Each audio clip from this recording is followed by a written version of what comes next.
everyone, my name is Hailey Elizabeth, and if you don't know who I am, I post videos pertaining to a little bit of whatever I want: conspiracy theories, controversial people, true crime, vlogs. So if you're interested in any of that, you can subscribe, and if not, totally fine. We are just here to talk some true crime, do some makeup. But for today's case, we're going to be talking about the case of Rebecca Aylward. Now, there is a lot to get through, so we're just going to hop right into it. But before getting into the rest of today's video, I do want to thank the sponsor of today's video, BABBEL. If you guys don't know what BABBEL is your new language learning best friend that offers so many different languages like Danish, Spanish, French. Lessons are only like 10 minutes long and help you learning a brand new language in just 3 weeks. Some of you may or may not know, I listen to a lot of French music. I think French music is so pretty. It allows me to live out my dark academia lifestyle, but I don't even know what they're saying. But with BABBEL, I am able to learn a little bit of French, like Je m'appelle Hailey,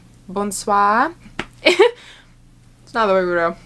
I'm a beginner, okay? I will get better. With BABBEL, of course. And the languages that you are being taught are taught by real teachers and not just some like automated robot. A lot of other language learning apps that I've used, it mostly taught me how to speak the language as a Siri robot instead of an actual person. And that's why I love BABBEL so much, is that it teaches you how to have casual conversation. And BABBEL is helpful to people of all learning preferences, such as podcasts if you're more auditory, fun games if you're more hands-on, and live classes if you're more visual. And BABBEL also offers a 20-day money-back guarantee, so there's literally no risk in trying out BABBEL. So if you yourself have always been wanting to learn a different language, now is the time. Learning a second or third language is so helpful, not just like in social aspects, but also in jobs as well. In jobs, it's always really good to know another language, and BABBEL is currently giving every one of you guys a 60% off your subscription of BABBEL by clicking my link down below. I really enjoy using the BABBEL app because it's very convenient, and it's definitely become a part of my everyday routine, and it can become a part of your everyday routine as well by clicking the link down below to receive 60% off your BABBEL subscription.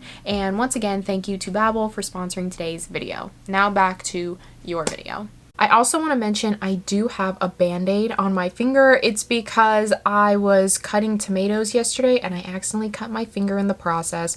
So that's there. Rebecca Aylward was born on February 28th in 1995 in Maestarteg, South Wales. She was born into her mother Sonia and her 2 younger siblings, Jessica and Jack. From a very young age, Rebecca was said to be a very smart girl. She was always the top of her class. She was also very family oriented. She would always choose her family first. She had such a bright and outgoing personality. In the beginning of Rebecca's life, she actually lived with her mom, Sonia, her 2 younger siblings, and her father. But at 14 years old, that is when Rebecca's mother and father actually got a divorce. And due to this divorce, Rebecca and her 2 siblings went to go live with her mother. It was said that prior to the divorce, Rebecca was very close with her mother, and her mother would frequently tell Rebecca about all of the awful things that her father would do. And although Rebecca was very young, she was very mature for her age, and throughout her entire mother's divorce, she was always there for her mom, always taking care of her, making sure that she had everything that she needed. I feel like that just shows how mature Rebecca was for her age. And then following into high school, Rebecca was said to have a very bold personality. She was the type of girl that always stuck up for herself. She did not let people walk all over her. If something was bothering her, she would definitely speak up and say something. And she would also argue a lot of things, not like toxic arguing, but more of like debates. And she would get into a lot of debates about the world or politics with people. And due to this, she really wanted to become a lawyer when she got older. Rebecca had attended the Archbishop Catholic School, where she would meet her future boyfriend, 15-year-old Joshua Davies. Joshua and Rebecca were both 15 at this point, and they were said to to be kind of a young love. Everyone said that they were always laughing and joking with one another, and Joshua from the outside seemed to be like the perfect boyfriend, or the boyfriend that everybody wanted to have. He was also very close with Rebecca's 2 younger siblings, and her 2 younger siblings actually looked up to Joshua as an older brother figure. And as I said, Rebecca was very family oriented, so the fact that Joshua got along with her family really well really meant a lot to her, especially her mother. Her mother said that she absolutely adored Joshua. Sonia would later go on to describe Josh as very charming, funny, and witty, but unfortunately on the outside it looks like a really good relationship, but within the actual relationship it was not that healthy. They were both very, very young at the time, so there were a lot of factors that played in. Rebecca was also very mature for her age, while Joshua was not. Due to this and a lot of other factors within their relationship, this is what caused them to have a very on and off relationship. With his charm, he was able to become very, very popular in school. Everybody loved him, and this just basically fueled his ego even more. Joshua cared a lot about what people thought about him. Joshua's friends and peers, although Joshua was a very young boy, he did exhibit a lot of traits of a narcissist. He enjoyed people paying attention to him, and he also enjoyed people listening to what he had to say. Of course, she did love him because, you know, when you fall in love for the very first time, that's a very intense feeling, especially when you're so young. So of course she did have very strong feelings towards him, but she was the type of girl that was not about to just get all walked over for this guy. In a way, it is believed that that's kind of why Josh enjoyed Rebecca or wanted Rebecca back constantly, because Rebecca was the only one that saw right through him. To everyone else, Josh had a lot of friends. He was always talking to new people. He was very well liked in school. A little bit of backstory on Joshua Davies. He was born in Aberkenvig, Wales, and he was the oldest and had 2 younger brothers. People would describe Josh's family to be a very nice and homely suburban family. The family was definitely a part of the middle to upper class. Their parents were also very involved in the community, did a lot of community service. His father was even the president of a certain like community work organization in the town, and he was the president for many, many years. They would say that Josh's family was very loving and attentive towards Josh growing up, especially like all 3 of their boys. Growing up in this environment, Josh as a child was very, very well behaved. He got straight A's. He didn't get in trouble very often at school or even at home. That behavior followed him throughout high school. He never got in trouble with the police. He never really got in trouble with his teachers. In high school, he was even described as, quote, a really big catch. All the girls really were attracted to Josh because he was super smart. He got straight A's in school. He had a very charming and witty personality. He also did many sports, so he was able to upkeep his physical appearance. But as you can probably see from what I've told you thus far, Josh, his entire life, has been used to being looked up to. Every one of his peers wanted to be with him or be like him. He also had 2 younger siblings that also looked up to him. He really craved that. He really craved the attention of others. He craved people applauding him and making him feel like on top of the world. And he would even go on to say that he made it a goal to actively become the alpha male in every single room that he went into. He also played a lot of rugby, and every Saturday morning after practice, him and his rugby teammates would all meet up at this like very specific cafe, and it was at this cafe where Josh was said to be flirting with a lot of the waitresses there. Although he was only 15 years old and these waitresses were probably like in their 20s, he did not care. He still flirted with them because he felt felt like he deserved every girl that he wanted. Since he had always been surrounded by people that looked up to him and loved him, when it came to Rebecca, it was very different, because Rebecca, every time Joshua would attempt at playing one of his mind games, she saw right through him and would even call him out whenever she saw this happening, because again, she did not care. She was gonna stick up for herself, and so that's exactly what she did. But unfortunately, since Josh did have a way with words, Rebecca would end up always going back to him. Rebecca also kept a diary as well, and in this diary she would frequently talk about her relationship with Josh, until one day Josh actually went into Rebecca's diary. Since he cared so much about what people thought about him, he went inside of her diary a couple of times just to read the portions of when she was talking about him. It was very clear that he did not care about her feelings whatsoever. He only cared about what people thought about him or the parts that had to do with him. And due to this, Rebecca would say some very nasty things about Josh, and Josh would confront Rebecca about this, and Rebecca would be very confused because why are you going through my diary? It got to a point where Rebecca still wanted to keep a diary because she just needed an outlet. So instead of keeping her diary in her room like she typically did, she asked her mom if she could hide her diaries in her mom's drawer in her bedroom, because she knew for a fact Josh would not go in there. Another thing that Josh would do is that since they did have an on and off relationship, every time Josh and Rebecca would break up, Josh was very fearful that Rebecca was going to go around the school and tell everybody who he actually was. So Josh used his popularity to his advantage and would then create smear campaigns about Rebecca. He would just make straight up like lies about Rebecca, all these crazy rumors, and there was actually one time in particular, Josh had told the whole school that Rebecca was pregnant,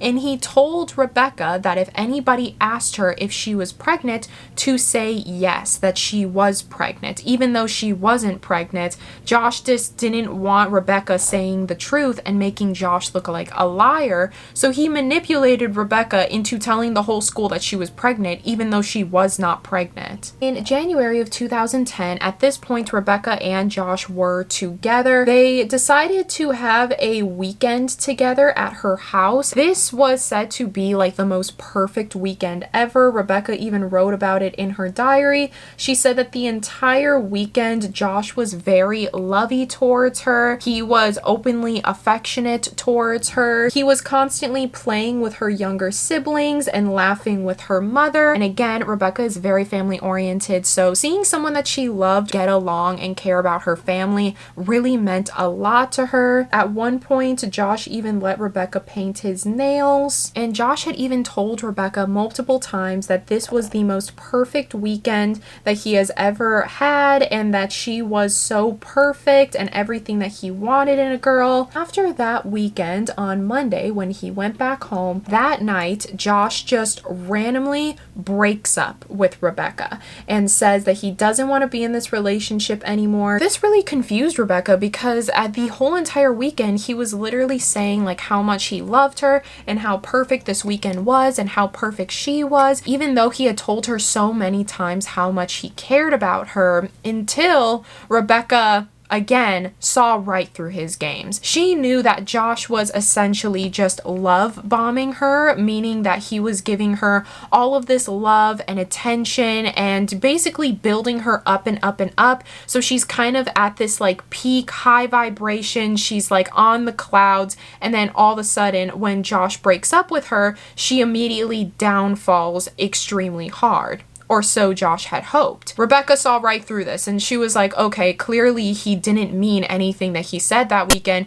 He's just trying to make me extremely depressed and sad over him, and I'm not going to give him that. I'm not going to give him exactly what he's looking for. So instead of laying around and being sad about it, she was really working on herself. She excelled extremely in school. She was always hanging out with her friends, like she was posting on social media, hanging out with her friends, and basically just held her head up high, you know, as she should, and just acted as if the breakup didn't mean anything to her. And this made Josh extremely angry. This led Josh to turn his anger into violent anger. He would frequently text Rebecca, giving her many death threats and saying all these crazy rumors about her. He would use all of his friends to turn against Rebecca and would even frequently say a couple of times to his friends how he wanted to kill Rebecca. He would actively always tell his friends too how much he just wanted to ruin her life because clearly she was doing a lot better without him, and that just made him extremely angry. After about a month, that is when things started to cool down. That's when people started to forget about it, and then the both of them just stopped talking in general. Also, during this time, Rebecca would actually start dating another boy who also was named Josh. A couple months later, in October of 2010, out of the blue, randomly, Joshua Davies, texts Rebecca and basically says, "Hey, how are you? I miss you." Rebecca replied, you know, she was gonna be nice, and at this point, her and the new boyfriend Josh were no longer dating, so she was single at this point. These conversations really got her missing Josh and missing all of the fun things that they used to do together. He also was telling Rebecca things like, "I've changed and I really want to try to make this work again." And then that is when Josh asks Rebecca if she would be willing to hang out with him in Aberkenvig, his hometown, and to which Rebecca actually said yeah. It was said that Rebecca was kind of excited about seeing Josh again. She went out that day, she got new makeup, she bought a brand new outfit. When you see like your ex-boyfriend or something, you kind of want to look good. And the plan is that the next day when they were supposed to meet up, Rebecca would be dropped off by her aunt in Aberkenvig, and then from there she would walk to the Sand train station, and that is the station that Joshua was supposed to meet her at, and then from there they would get on the train and just explore the city. So that's exactly what happened. The next day, Rebecca did her hair, she did her makeup, she put on her new outfit. Her aunt had drove her to the Aberkenvig area, and from there she walked to the Sand station where she was supposed to meet Josh. But it wasn't until the next day where the police would receive a phone call from Sonia Aylward saying that her 15-year-old daughter Rebecca was missing and never came home the day before. She was calling Rebecca and texting Rebecca, and hours went by and there was still no reply. Rebecca was the type of girl that would always respond to her mom's text messages. She was always letting her mom know wherever she was, and even if her mom were to text Rebecca, it would usually take her within the hour to reply and nothing more. Police put up a couple of missing persons posters as well as searching the areas of where she was last seen. While the police were out trying to search for Rebecca, that is when the police started to interview a couple of Rebecca's family and friends, and that is when they realized that the last person Rebecca was supposed to see was her boyfriend Joshua Davies. Her mother said that before Rebecca went out, she said that she was going to go meet up with Josh, that they were just going to spend the day together and catch up. That is when she left and her aunt drove her to Aberkenvig. The police started to look of the security footage in Aberkenvig but could not find Rebecca anywhere in the footage, so that is when they started to search a lot of the area. Aberkenvig is quite a small town, so they were just searching in the shops, in the wooded areas. A search team was going into the woods of Woodland, South Wales, and that is where they discovered the body of Rebecca Aylward. It was clear by looking at Rebecca that she had suffered many violent blows to the head, and that same exact day, since Joshua was the last person to see Rebecca, he was arrested on suspicion of the murder of Rebecca Aylward. When Joshua was taken into questioning, he said that that day Rebecca and him were supposed to meet up. Rebecca never showed up, and so he just kind of assumed that Rebecca was blowing him off or something, so he just left. But when further investigating Rebecca's phone and phone conversations with Josh, it would reveal that Joshua actually knew exactly where Rebecca was. When Rebecca arrived at the train station, Joshua was was not there. So she texted Josh to ask where he was, and he said that he was stuck at his grandmother's house right now, and if she would just meet him up at a nearby store. So that's exactly what she did. She walked to this nearby store. She was walking around for a little bit, but after a couple minutes, when he still wasn't there, she texted him again and said, "Hey, I'm at the store. Where are you?" And then he said, "Oh, actually, it's not that store. It's this store." And it was like a store that was down the street from where she was at. She walked down the street to this whole different store, and then she texted him again and said, "Hey, where are you?" He said, "Actually, I'm not going to be there. Can you meet me at the underpass of this park called Pandy Park?" She did. She walked under this underpass in Pandy Park, and she was sitting there. She started to get a very weird feeling about all of this, and she especially got a weird feeling when Joshua texted her again and said, "Don't meet me at Pandy Park, actually meet me at Pennsylvania Wood." And Pennsylvania Wood was a 12-minute walk from where she was at, and it was also a forest preserve where not that many people went into those woods. And it wasn't until when she got to the woods she started to feel very nervous, to the point where she called her mother Sonia. She told Sonia everything that was going on. She said that Josh had texted her to go to all these places, and now she's in the middle of the woods and she's a little nervous because she doesn't see Josh anywhere. Sonia just tells Rebecca, clearly Josh is like trying to get you on this wild goose chase, plus you're 15 years old and you're walking around this city all by yourself, especially in the woods. While Rebecca is on the phone with her mom, she actually spots Josh in the distance waving at her. Rebecca says, "Oh wait, actually mom, I see Josh, he's over there," but Sonia still has a weird feeling, so she's like, "Okay, can you just stay on the phone with me until you go up to Josh? I want to make sure that you're safe." And so Rebecca walks over to Josh, and that is when Josh says hi to her mom on the phone. And through that, since Sonia had loved Josh, as I said, she thought that Josh was very charming and witty, and so she felt, you know, if Rebecca was with Josh, then she wouldn't be alone in the city, that she was in safe hands. And that is when Rebecca told her mom goodbye, "I love you," and hung up the phone. And unfortunately, that would be the last time that Rebecca's mom ever heard from Rebecca. So now the police know that from Sonia's statement and Rebecca's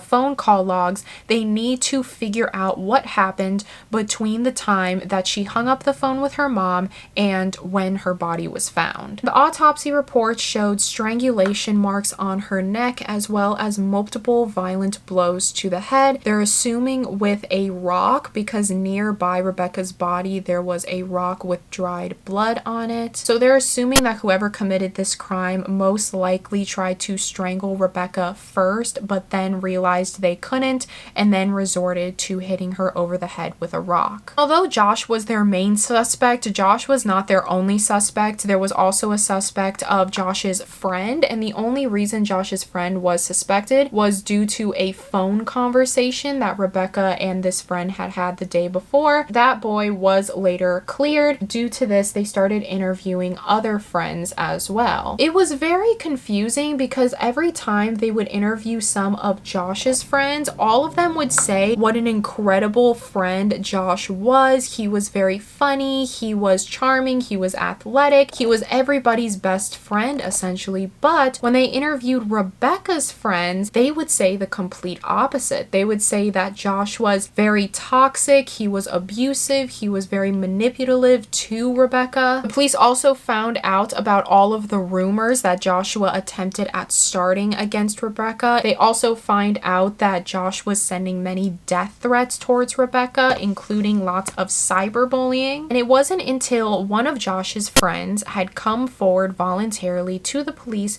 to talk to them about a very concerning comment that Josh had made one morning at their traditional breakfast after rugby practice. So the friend goes on to say that that the group has this tradition that every Saturday morning after rugby practice, they all meet up at this local cafe and they have breakfast. And this friend says that, you know, they just used to talk about regular things, school, girls. Shortly after Josh broke up with Rebecca, all their conversations just turned into Joshua talking about Rebecca. He had also threatened to kill Rebecca and say things like, I'm gonna kill her one day, I want to ruin her life. At first, this friend thought that Josh wasn't being serious. He's going through a rough time, he's mad, he doesn't actually mean anything, until Josh started to mention very specific details of how he would kill Rebecca. He said that one of Josh's weirdly specific plans of how to kill Rebecca was that he knew that Rebecca didn't know how to swim. He was going to take Rebecca to the riverbank and push her in and watch her drown, and then once he knew that Rebecca was dead, he was going to jump into the riverbank with her, take her out of the water,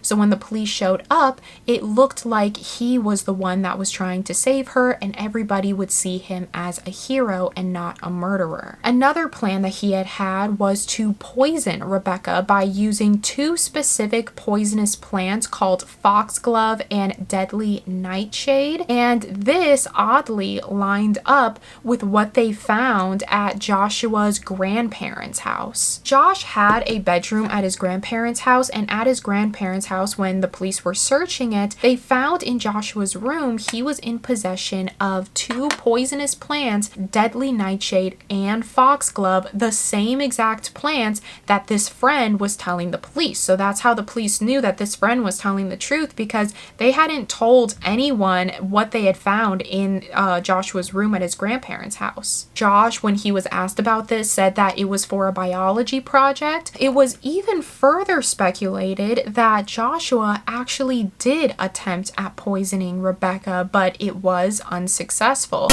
because a couple of weeks before Rebecca went missing, Rebecca was actually hospitalized for an unknown stomach issue. Although the doctors had run various tests, there was nothing that they could see wrong. They basically just gave her a bunch of medication until eventually, after about a week, she did get better. The friend begins to talk to the police about a very specific conversation that they had last Saturday. So the Saturday before Rebecca went missing, Josh was going on his rants about how he hated Rebecca. At this point, he just said it so often that his friends kind of assumed that he was joking, and one of the friends at the breakfast actually looked at Josh and said, quote, "If you actually kill her, then I'll buy you a breakfast." And this was more of like a side comment, and afterwards everyone was laughing at the joke. It was not to be taken seriously, but as for Josh, although he was laughing at the joke, Josh did not see this as a joke. He actually saw this as a challenge. He saw this as his friend saying, you know, you won't kill her, you say you always do, but you won't do it, you wouldn't dare. And this is when supposedly Josh started to make his plans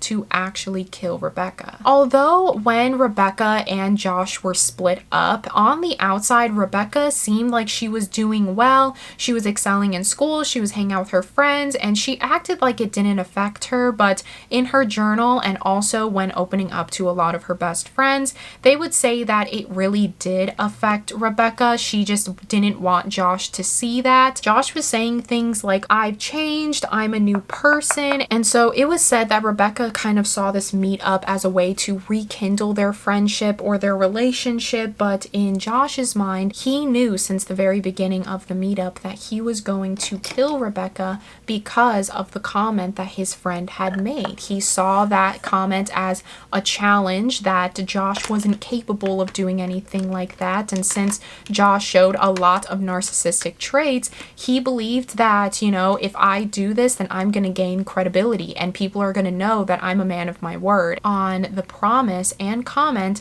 that his friend made that he would give him a free breakfast if he did so. And so when Josh was asked about this comment and about this friend, Josh just gave the most outrageous story ever. He said that he had told Rebecca about the bet that his friend had made, and so they wanted to play a joke on him, and so they both invited that friend that made the bet cigarette to the forest preserve where they were at, the Pennsylvania wood. And when the friend got there, Rebecca was laying down on the ground while Josh was pretending to be panicked, and he told his friend that he had killed Rebecca. But then eventually Rebecca jumped up and scared him, and they were all laughing, but Josh knew that this really bothered his friend and made him super mad, and that's why he was going to the police with this false confession. As you can see, this rugby group that went to this breakfast every Saturday was probably a very big witness group, because they were the group of boys that were with Josh since the very beginning, and it wasn't until they brought in all of these boys in for questioning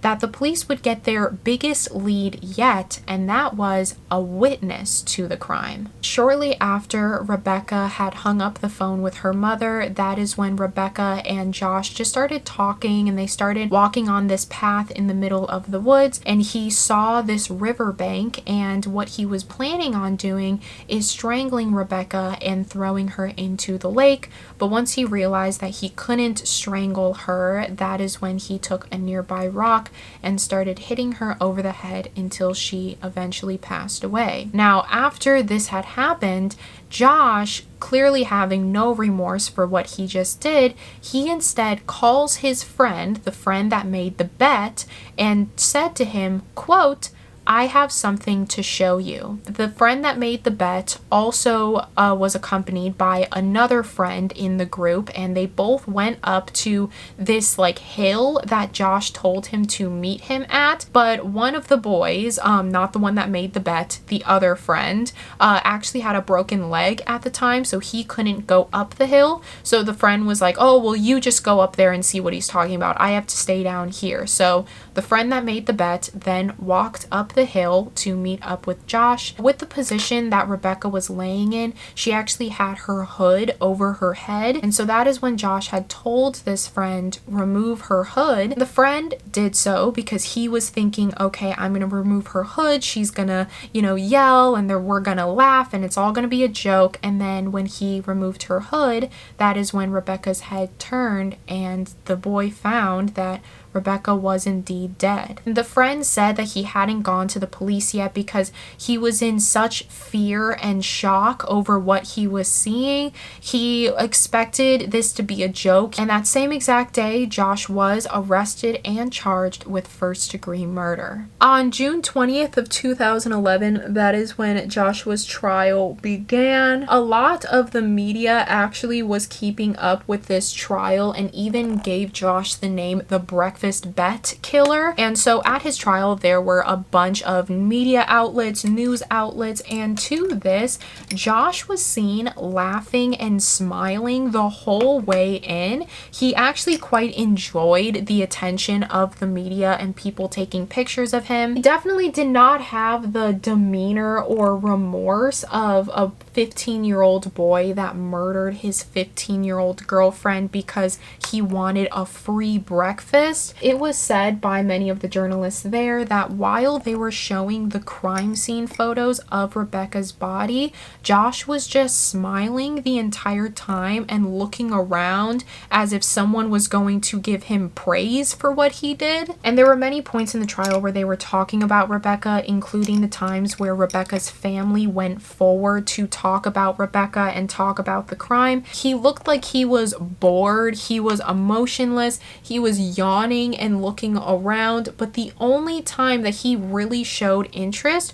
was when his friends went up to the witness box to talk about Josh. So again, the only time Josh cared about the crime and the case was when it was talking about him. Mostly all of the witnesses that came to the stand were testifying against Josh, but the only people that were not testifying against Josh was Josh's parents. Both came to the stand and they believed that Josh is completely innocent. Even to this day, they still believe that Josh is innocent. The court did provide a lot of non-negotiable evidence to prove that Josh was the killer of this crime. Most of that stemmed from Rebecca's phone conversations with Josh. Phone conversations displayed to the court of all of the fights that Josh and Rebecca had gotten into, including the ones where Josh had threatened to kill Rebecca, all of the smear campaigns and rumors that Josh had started around school, showing that Josh is a very violent person and would do everything in his power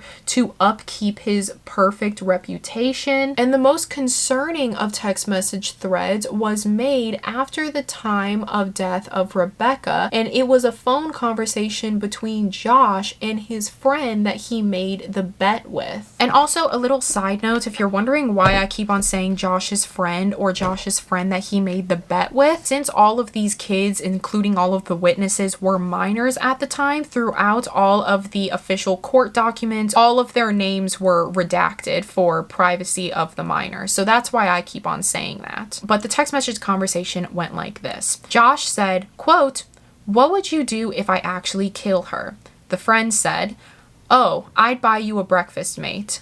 Josh said, "Don't say anything. You may just owe me a breakfast." The friend said, "Best text I've ever had, mate. Seriously. If it is true, I am happy to buy you breakfast."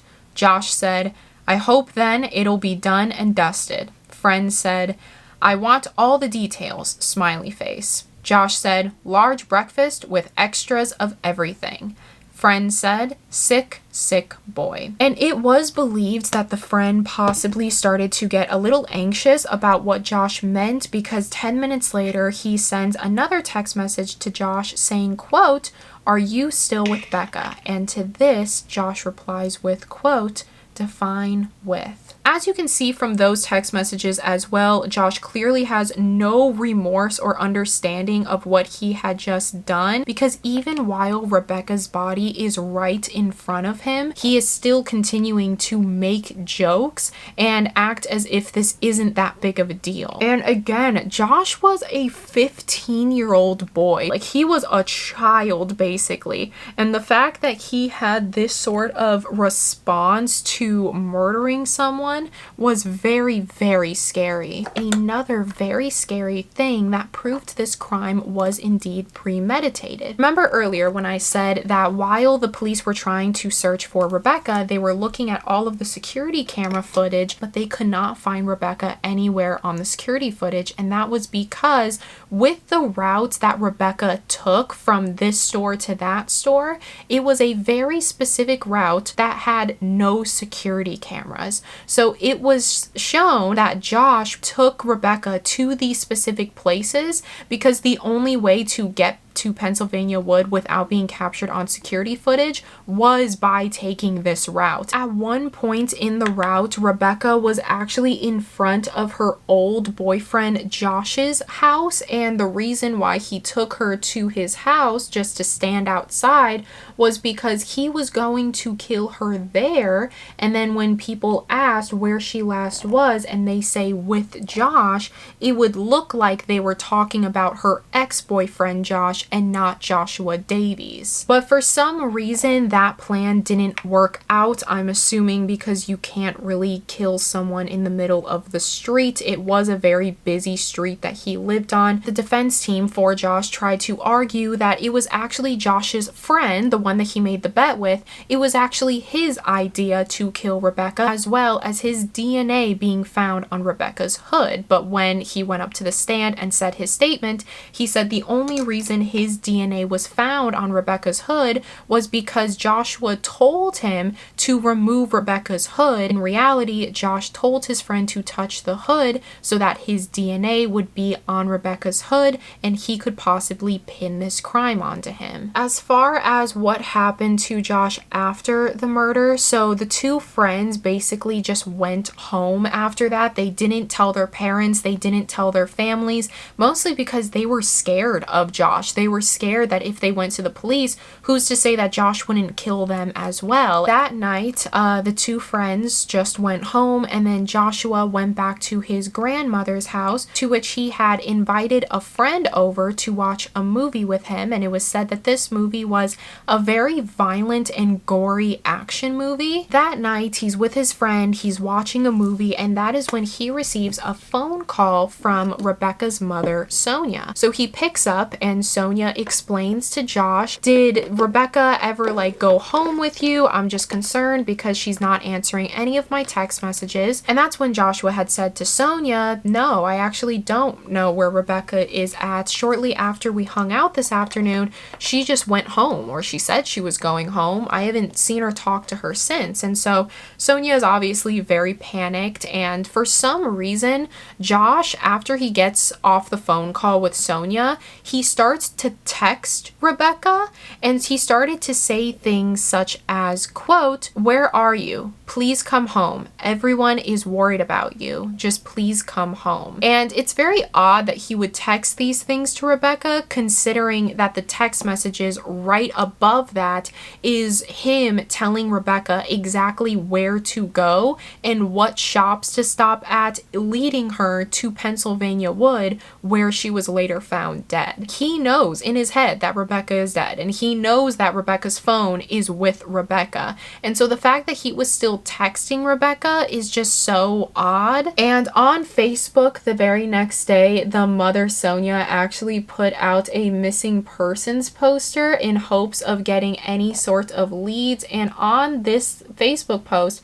Josh actually commented, quote, "I feel so sorry for her mother." Again, just trying to make it look like Josh has nothing to do with this and he just genuinely feels bad for Sonia, even though, again, he knows exactly where Rebecca is and what happened to her. And at the trial, the friend that did come to the grandmother's house that night, he said that that night Josh did not seem weird or off at all. He genuinely just seemed like his normal self. When Sonia had called Josh did tell his friend that Rebecca was missing, but he didn't really seem that concerned about it. On June 24th of 2011, that is when the jury came to a verdict and found Josh guilty for the first-degree murder of Rebecca Aylward, and he was later sentenced to 14 years to life in prison. And throughout his entire conviction, even during the trial, he had pled not guilty, and even whilst he was in prison, he was still pleading not guilty. And this verdict definitely did create a lot of protest within the community, because 14 years is not a lot of time. He should be getting life in prison. If he is completely okay with killing someone as a 15-year-old, who's to say that he's not going to be okay with killing someone when he's 29 years old when he's released? In October of 2018, at 22 years old, Joshua was in prison, but he randomly decided to confess to his crimes. But when he confessed to his crimes, he didn't give a full story or reason as to why he did what he did. He just simply said that he committed the crime. He said, "Yes, I did kill Rebecca, and that's all I'm gonna say." In a really sick and weird way, a lot of people believe that Joshua did this because even to this day, people are still talking about the case, and so Josh feels like he has some sort of control over the case, and he can control people's emotions even whilst he's in prison, and people will still read and hear every word that he has to say and still listen to him, and he has that control. A lot of people just thought that he confessed to his crimes simply because of that. He didn't get a lesser sentence or anything because he had confessed. He just simply did it to do it. He is due for a parole hearing in 2025 at the age of 29 years old, which means that Joshua could actually be given parole at 29 years old, and he could still be out there in the world, but we won't know until 2025. Hopefully he still stays in jail. As for the family has created many different organizations in Rebecca's honor. They have done many different interviews and press conferences, and they really speak about the dangers of abusive relationships and how to spot abusive relationships, how to help someone if you see someone in a very abusive relationship. And so yeah, that is the end of today's video. If you guys found this video interesting, make sure to give it a thumbs up and subscribe. If you want to follow me on any of my socials, like my Instagram, that will be linked down below, as well as my PO box if you want to send me anything, and as well all of the research that I use on this case. So if you want to go ahead and do your own research about the case, you can use those as a starting point. And if you do go ahead and do your own research about the case and you find something that I didn't mention or that I didn't find in my research, make sure to leave that in the comments below, because I'm pretty sure everyone here will be interested in what you have to say. Also, just your thoughts about the case. Do you believe that Josh deserves a second chance at life, or do you believe that he will always be evil and he should be locked up forever? Do you feel that the witnesses to the crime, the two young boys, do you feel like they should have gotten some sort of jail time or some sort of punishment for not coming forward to the police, or for knowing about the crime and not telling anyone about it? Or do you believe that they were just scared 15-year-old boys that didn't know what to do? But again, I would love to hear all those thoughts down below. I went for a very simple and basic look today because I have to go somewhere straight after this, and I did not want to wear green or purple or something crazy. But yeah, that is the end of today's video. Nothing really to report over here. I hope you guys have a wonderful rest of your evening, day, morning, whenever you're watching this. Go outside today, get some fresh air, be careful when you're cutting tomatoes, and read a good book. Read your favorite book. Watch your favorite movie today. Watch a Christmas movie today if you're into that. Yeah, so with that being said, I love you, I love you, I love you, and do something that makes you happy today.